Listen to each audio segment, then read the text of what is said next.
Sejam muito bem-vindos de volta a mais um boletim informativo aqui do nosso canal. Primeiramente, claro, antes de tudo e qualquer coisa, quero agradecer imensamente a Deus pela oportunidade que Ele está me dando mais uma vez de estar aqui na sua frente, a gente falando sobre política. Vamos aqui aumentar um pouquinho nossos conhecimentos, gente. Tá muita coisa tensa acontecendo ao mesmo tempo. Eu vou trazer muita informação importante nesse vídeo aqui para todos vocês. Quero agradecer a presença, de cada um de vocês que estão sempre passando por aqui, prestigiando o nosso canal. Quero desejar não só um dia maravilhoso, mas que essa semana, seja uma semana repleta de muitas bênçãos, muitas conquistas na vida de cada um de vocês que estão do outro lado me assistindo aqui nesse momento. Gente, é o que eu desejo mesmo, tá? Do fundo do meu coração para cada um de vocês. E se vocês me desejarem o mesmo aqui embaixo nos comentários, gente, vocês não têm noção do quanto eu vou ficar feliz, tá? Vamos lá, gente, começando aqui. Como eu disse pra vocês, realmente a situação tá extremamente tensa. Tá mais tensa do que a gente imaginava que iria ficar. Eu vou trazer aqui notícias da política nacional e também notícias da política internacional, tá? E destroçou a soberba. Nesse vídeo aqui, o jornalista pegou soberba do André, embrulhou, gente, jogou no chão e ainda fez questão de pisotear em cima. É pra isso que a gente paga a internet. Vejam. Escândalo. O ministro do Supremo Tribunal Federal está fazendo campanha para impedir que Bolsonaro e a direita consigam eleger uma maioria de senadores em 2026. Essa notícia aqui, com certeza absoluta, vai pro top 3 das notícias mais absurdas que nós tivemos até agora no ano de 2025. E olha que foram muitas. E essa notícia mostra como o Supremo Tribunal Federal está totalmente fora de controle, sem limite algum e como só o impeachment que resolve o nosso problema. Não sai daí, porque essa notícia vai te deixar de queixo caído, como eu fiquei também, porque eles conseguem se superar no nível do absurdo que é cada vez maior. Lê aqui comigo então essa matéria aqui que saiu no Lauro Jardim, no jornal O Globo. Como o ministro do STF vem marcando o território para impedir que Bolsonaro domine o Senado. Oi? Oi, como é que é? Calma, gente, respira fundo que piora. Olha só o nível desse absurdo. O ministro do STF andou conversando com governadores com o objetivo de convencê-los a se candidatarem ao Senado e assim impedir que Jair Bolsonaro eleja uma maioria na casa parlamentar. Bolsonaro está empenhado em fazer o maior número de senadores. E o Senado é a casa onde você pode iniciar um impeachment de um ministro do STF. Gente, prestaram atenção nisso aí? Um ministro do Supremo convencendo governadores a se candidatarem ao Senado, tudo com o objetivo explícito de atrapalhar Bolsonaro e a direita na eleição de uma maioria de senadores para salvar a própria pele de um processo de impeachment. Gente, olha, isso aqui é o cúmulo do absurdo. E eu não consigo pensar que esse ministro possa ser qualquer outro, senão o ministro cujo nome começa com A de Alexandre, ou no máximo aquele outro ministro cujo nome começa com G de Gilmar. Mas eu não vou afirmar aqui. Me conta aí quem que você acha que é nos comentários. Isso aqui tem a cara desses dois. Um tá com medo de ser o primeiro ministro do STF na história a sofrer um processo de impeachment, a gente sabe, por conta de toda a pressão que o governo Trump e os parlamentares americanos estão fazendo contra ele e que tende a aumentar. E o outro perdeu a vergonha. O outro se declara abertamente na imprensa como um agente político e não tem constrangimento nenhum em ser visto fazendo política, ligando para parlamentares para fazer lobby ou pedir favores, indicando pessoas para cargos, se reunindo com presidentes da República em reuniões secretas para avaliação de cenário e por aí vai. Como que você está se sentindo aí? Conta para mim. Que sentimento que você tem aí? Conta nos comentários. Você está embasbacado como eu? Você está enojado? Você está revoltado? A gente não pode parar de sentir alguma coisa. Quando a gente parar de sentir, a gente perdeu. Conta aí o que você está sentindo. A gente não pode normalizar o que é anormal. Então conta pra mim e pras outras pessoas aí qual que é o seu sentimento. Pra gente entender qual é a reação das outras pessoas e que ainda tem gente com sangue, com carne aqui, circulando, com um sentimento real que se importa, que luta. Curte aí o vídeo com força para essa voz da nossa indignação, da nossa revolta, do nosso nojo chegar mais longe, para mais gente se unir nessa comunidade que luta por transformação contra isso tudo que tá aí. Presta atenção agora nesse pequeno detalhe que eu vou mostrar para você, que também é conhecido como LEI, ou ainda lei, que esses ministros do STF parecem ter totalmente esquecido. Dá uma olhadinha aí no artigo 39 da lei do impeachment, que diz que são crimes de responsabilidade dos ministros do STF. Item 3. Exercer atividade político-partidária. É muito simples, gente. Isso que os ministros estão fazendo, que eu mostrei para você na nota do Lauro Jardim, do jornal O Globo, o que eles estão fazendo é atividade político-partidária, é crime de responsabilidade. E se o Brasil fosse um país sério, os governadores que estão recebendo essas ligações, que estão recebendo essa pressão, deveriam denunciar publicamente esse ministro e eles seriam punidos, esses ministros. Mas a gente sabe que isso não vai acontecer. Porque o governador que denunciar vai ficar com o pincel na mão, porque o ministro não vai ser punido e ainda vai se vingar dele. Então o máximo que os governadores vão fazer é passar a informação para a imprensa de forma anônima, como a gente viu. E como sabe, Deltan, que ele não vai ser punido, o ministro do STF? Olha, gente, se você não vive em outra galáxia, você sabe que os ministros do STF cometem esse crime de responsabilidade faz tempo e nada acontece com eles. E eles agora já agem diretamente para manter o Senado como está, para que justamente continue a não acontecer nada, como não acontece faz tempo, para que não aconteça também no futuro. O sistema, ele se blinda. É por isso que eles me expulsaram do Congresso. É por isso que eles abriram inquérito contra o Nicolas Ferreira, contra o Marcel Van Hatten, contra as vozes que mais lutam abertamente contra eles. É por isso que eles vão intimidando, vão tirando a voz, vão silenciando. É por isso que eles querem regulamentar a censura, regulamentar as redes sociais. E com isso nós descobrimos mais uma função inédita ainda dos ministros do Supremo. Depois de juiz testemunha, juiz julgador, juiz investigador, juiz procurador, juiz delegado, juiz parlamentar, juiz diplomata. Agora nós temos o juiz dirigente partidário, que liga para os políticos para convidá-los a se candidatarem a um cargo ou outro pelo seu partido. Nesse caso, o partido STF mesmo. Qual o próximo passo, hein? Os ministros do STF vão agora fazer a divisão do fundo eleitoral diretamente para os candidatos que eles querem eleger? Gente, isso aqui é um escândalo, é um escárnio. Não podemos minimizar esse absurdo. Em uma democracia avançada, em um país sério, isso aqui era para estar na capa de todos os jornais, com editoriais clamando para que os governadores denunciassem esse ministro e revelassem quem que é esse ministro. Mas isso não vai acontecer. O que pode acontecer é eu e você, nós nos mobilizarmos. Sabe o que pode acontecer? É nós lutarmos juntos, é nós podemos conseguir uma maioria de 54 senadores em 26 e é de fazer o impeachment desse e de outros ministros que pratiquem crime de responsabilidade algo real, algo verdadeiro, algo concreto. Gente, não tem jeito, a nossa única saída real aqui no Brasil é essa.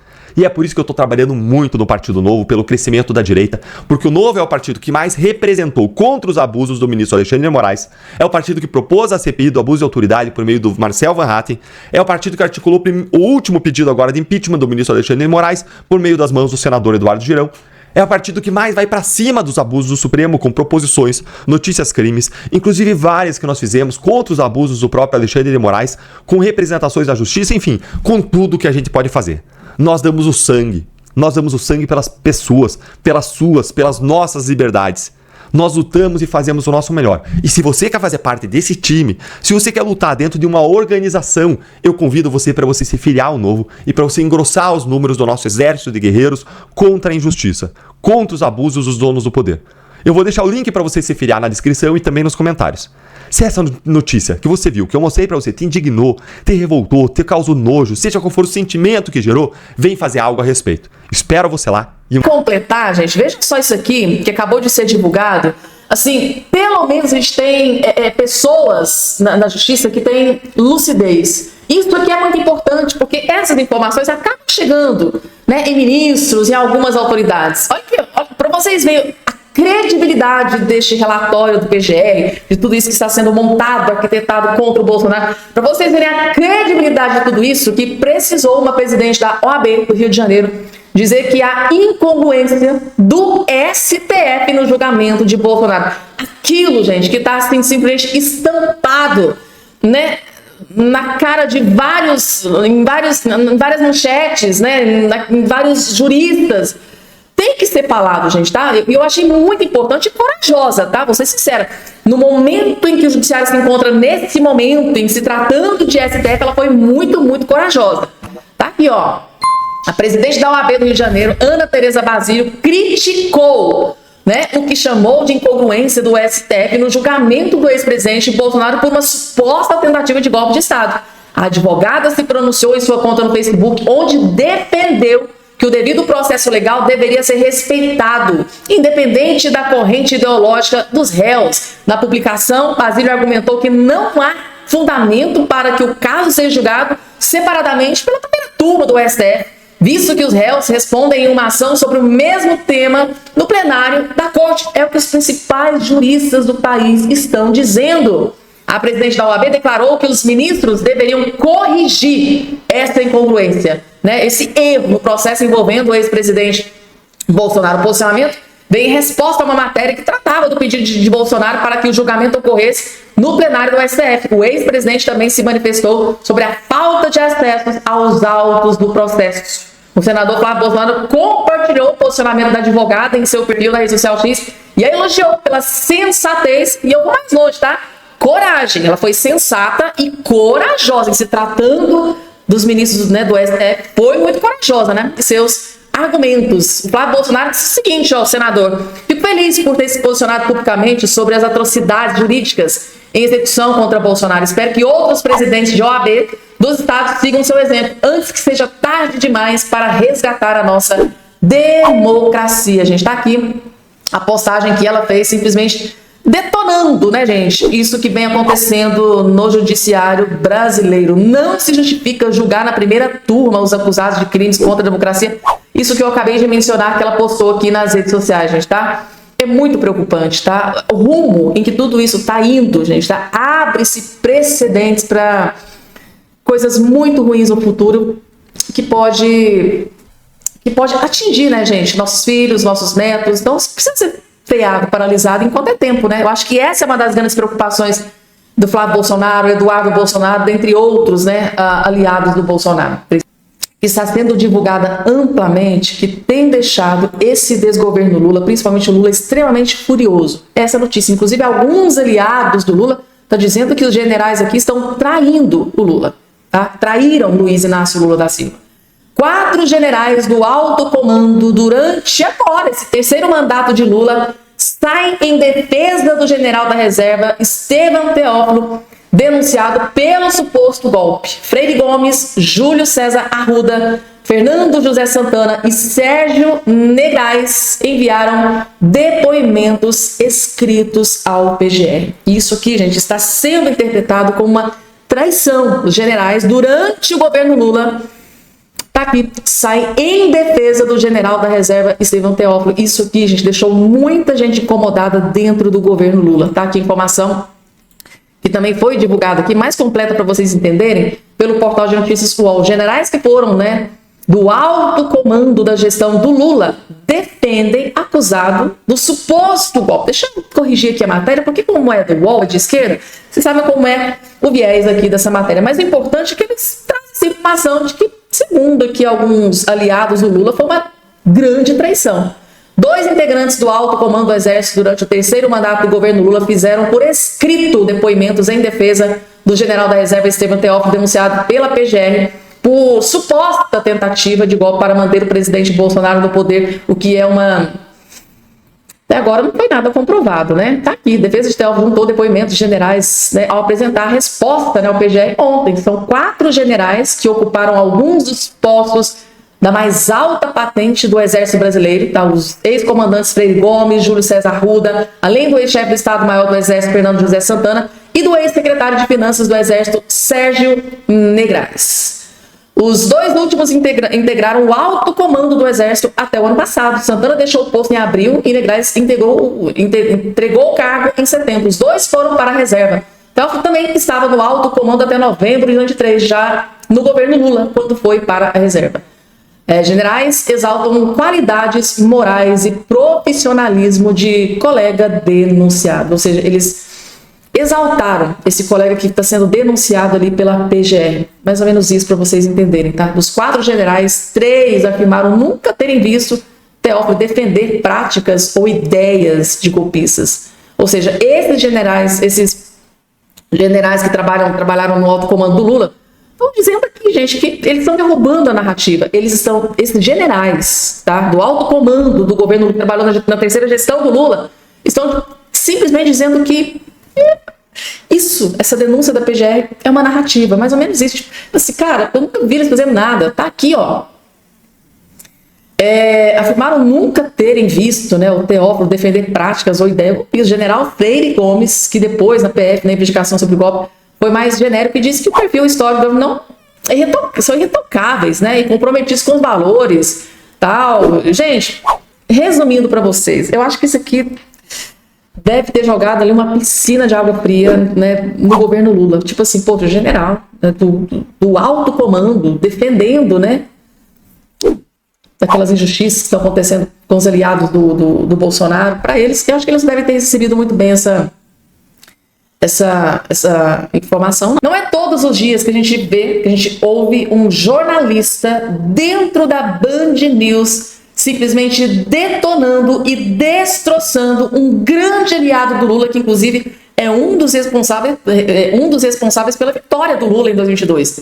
Janones, gente, tá? Assistam esse vídeo, porque aqui o jornalista da Band News detonou e destroçou a soberba. Nesse vídeo aqui, o jornalista pegou soberba do André Janones, embrulhou, gente, jogou no chão e ainda fez questão de pisotear em cima. É para isso que a gente paga a internet. Vejam. Rachadinha, né, Janones? Exatamente como nós... Pois é, fez rachadinha, né, Janones? Exatamente como nós dissemos que o senhor havia feito meses atrás. E o senhor tentou desqualificar a palavra da imprensa. Disse que aquilo estava sendo distorcido, que a gravação, no seu contexto, veja bem, a gente ouviu, e eu lembro que eu estava de férias. E falei, lá vou eu ouvir 1h30 de conversa de Janones com seus assessores. E ouvi tudo aquilo. Haja Estomazil. Não é publi. Tem um outro aí, haja Dramin, né? Porque era um negócio nojento, era uma corrupção escancarada. E era isso que a gente dizia que estava acontecendo aqui. O deputado André Janones está distorcendo informações, aí ele dizia que a coisa se referia a um outro mandato, portanto não poderia ser qualificado, a gente podia sim, isso é rachadinha, isso é corrupção, isso é crime de peculato. Ele, não é. Pois é, rachadeiro, corrupto. Né? Admitiu que praticou uma corrupção. Quem pratica corrupção é um corrupto. É isso que o senhor é, como a gente disse tantas outras vezes, né? E o senhor já pediu prisão para outros investigados por crimes de rachadinha. Diz que tinha que ir para cadeia. Eu também acho. Aliás, eu acho que o senhor devia estar na cadeia. O senhor e tantos outros que praticam esse crime, que tem esse apelido bonitinho, rachadinha, mas é peculato. É um negócio vergonhoso. É você pegar uma verba de gabinete muito generosa, contratar ali um funcionário fantasma e pegar o salário desse funcionário pra você. Pois é, fez rachadinha. Gente do céu, jornalista da Band News, gente, pisoteou na soberba do Janones sem dó e nem piedade. Gente, quando eu vi esse vídeo aqui, eu pensei, gente, ele não teve coragem de falar isso aqui, gente, tá? Ele tá falando isso aqui de um grande aliado do Lula, que foi um dos responsáveis. Gente, o Janones, ele foi, tá, um dos responsáveis pela vitória do Lula, porque naquele momento, né, da campanha, naquele momento o André Janones tinha um alcance gigantesco, sem precedentes nas redes sociais. E depois de várias tentativas, foi atrás do Bolsonaro. O Bolsonaro deu uma banana pro André Janones. Ele foi atrás do Bolsonaro. Disse que se o Bolsonaro abarcar as minhas propostas, aí eu vou apoiar o Bolsonaro. E o Bolsonaro simplesmente escanteou o André Janones, tá? Não quis nem receber o André Janones. Ele não teve outra alternativa, né? Então foi lá, se bandeou pro lado do Lula, disse que me resta é o Lula, deixa eu ir pro Lula mesmo.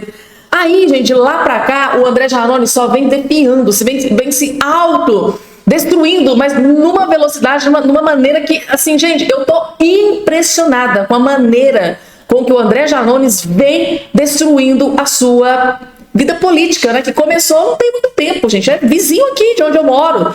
Ituiutaba, gente. Eu acompanho a vida do André Janones desde quando ele começou, lá na época do paralisação dos caminhoneiros, foi onde ele começou a aparecer nas redes sociais, né, utilizando aquela questão da paralisação dos caminhoneiros. Logo depois ele se candidatou a deputado federal, venceu com uma margem de votos bastante expressiva, né, para um primeiro eleição que ele pegou já no Congresso Nacional. Foi sim uma votação expressiva, mas de lá para cá ele só vem descendo, gente, caindo a ladeira. E é impressionante como ele sempre falava, né? Quem pratica rachadinha tem que ir pra cadeia, tem que ser preso, tem que ver o sol nascer quadrado. E agora? O próprio jornalista, gente, detonando, dizendo que o André Janones, grande aliado do Lula, tem que ser preso, tem que estar na cadeia. Meu Deus, gente, eu falo pra vocês que o mundo, gente, ele não gira, ele capota. E hoje, né, aquele cara que sempre utilizava, né, Flávio Bolsonaro, rachadinha, agora ele, gente, ele confessou que fez rachadinha, Só que ele, como PGR, gente, como PGR é Paulo Gonet, como PGR é indicado pelo Lula, vocês achariam mesmo que ele ia ter o mandato cassado? Que ele iria ser preso? Gente, meu Deus do céu, eu fico pensando, gente, tá? Tem gente que tava achando que o André Janones iria ser preso, com tudo isso no STF, PGR do Lula. Meu Deus do céu, é claro que com os aliados do Lula, nessa justiça de hoje, não acontece absolutamente nada. E um grande exemplo do que eu sempre falo para vocês é esse caso do André Janones. André Janones foi lá, confessou que cometeu rachadinha, que usurpou de dinheiro público, que peculato, né, um crime horrendo, gravíssimo. O que aconteceu com o Janones? Ah, não, pelo menos vai ter que ter pelo menos uma multinha, Janones, para não dar muito na cara, né? Então, se eu vou te absolver, não vai acontecer nada. Não vai ter mandado cassado, você não vai ser preso, mas alguma coisa, uma puniçãozinha tem que ter, né? O que você quer de punição? Acho que eles devem até ter perguntado pra ele que punição que ele queria. É só opinião, gente, porque é tão vergonhoso uma notícia dessa aqui, que eu sinto nojo da política, tá? Eu tenho nojo de política, dessa justiça segregada que existe nesse dia de hoje, gente, tá? Mas é isso que tem pra hoje, né? Enquanto o PGR se debruça assim em cima, faz aquele relatório contra o Bolsonaro, do outro lado que tem um criminoso, confesso que confessou. O que acontece, gente? Nada. Mas não, eles estão preocupados em prender o Bolsonaro, porque o Bolsonaro